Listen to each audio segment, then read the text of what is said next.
Dos partidos da Groenlândia rejeitaram os repetidos apelos do presidente dos Estados Unidos, Donald Trump, para que os norte-americanos assumam o controle da ilha, afirmando que o futuro do território deve ser decidido pelo próprio voto. Trump voltou a dizer que gostaria de fechar um acordo para comprar a Groenlândia, uma região semi-autônoma que faz parte agora da Dinamarca, aliada da OTAN, de forma fácil. Segundo ele, se os Estados Unidos não controlarem a ilha, Rússia ou China vão fazer isso.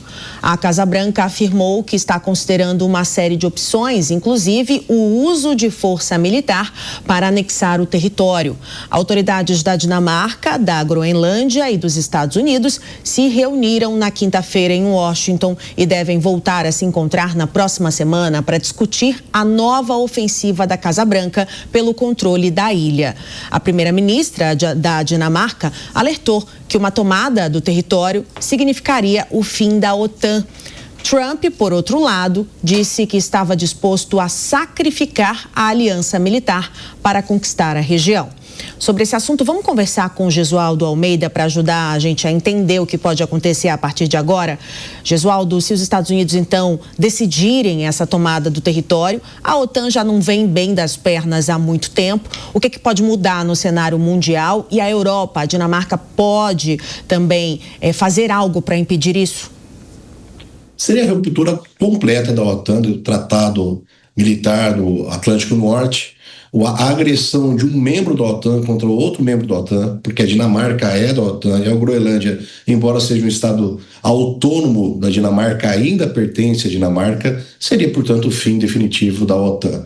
Mas, recentemente, o New York Times fez um editorial chamado assim, As Loucuras do Rei Louco, criticando o ego de Donald Trump, a sua arrogância, a sua pernóstica, e dizendo que ele não trabalha, ele não age dentro de uma racionalidade, de uma objetividade. Portanto, que é difícil fazer qualquer cronograma, qualquer percepção a respeito das questões que ele adotará, da forma como ele conduzirá uma situação tão delicada como a Groenlândia. Os Estados Unidos já têm uma base militar na Groenlândia. Tanto o governo da Dinamarca quanto o governo da Groenlândia disseram que não impediriam os Estados Unidos de fazerem parcerias econômicas para exploração de minerais, de recursos naturais na Groenlândia. E é uma eventual invasão da Groenlândia, por mais imprevisível que seja o Donald Trump, não dá, portanto, para afirmar se haverá ou não, passa por alguns setores que são diferentes, por exemplo, da invasão da Venezuela, uma eventual invasão por terra no México, como ele promete, na Colômbia, como ele promete. Para esses países, Donald Trump os declarou ligados ao narcoterrorismo, ao terrorismo, e, portanto, para ataques contra agentes terroristas, o governo americano não precisa da autorização do Congresso. Uma eventual invasão na Groenlândia é totalmente diferente. Quer seja a compra da Groenlândia, o que é absolutamente improvável, ou quer outra invasão, significa necessariamente a autorização do Congresso Nacional. Portanto, pela lógica, Donald Trump precisaria de autorização do Congresso Nacional, sob pena, inclusive, de um eventual impeachment.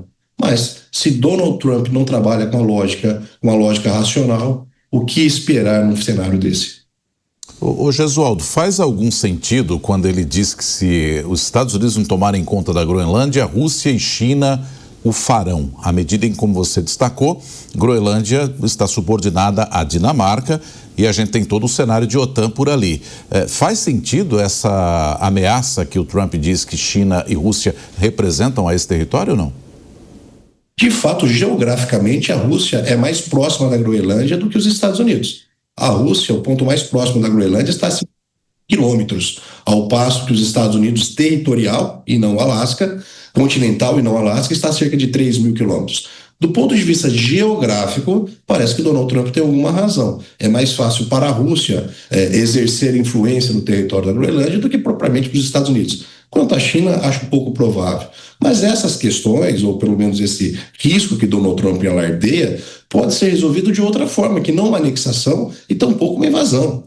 Por exemplo, e reitero o que já foi dito tanto pelos governos da Dinamarca quanto pelo governo da Groenlândia, os Estados Unidos já têm base militar, já promovem a fiscalização e poderiam desenvolver ainda mais pactos comerciais com aquela ilha, sem necessidade de uma anexação, de uma invasão, o que vale dizer também contrário, inclusive, aos próprios interesses dos cidadãos da Groenlândia. Eles já declararam que não querem ser norte-americanos. Assim, se existe algum risco do domínio russo ou chinês sobre a ilha, ele é remoto e muito menor do que o domínio que os próprios Estados Unidos já exercem sobre a ilha e que poderiam exercer ainda mais meramente com pactos comerciais bilaterais.